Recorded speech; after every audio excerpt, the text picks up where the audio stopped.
Hello everybody, welcome to Initial Solution. In this tutorial, I will show you how to remove a header from Google Docs. So let's begin the video.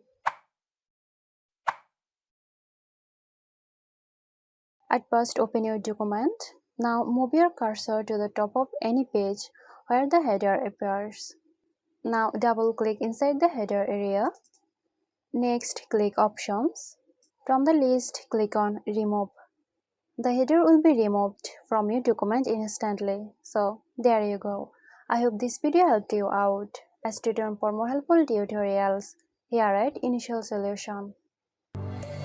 This video is sponsored by Zerosoft. Zerosoft offers graphic design, UI UX design, digital marketing and web development. Elevate your brand with Zerosoft today. For more details, check the description box.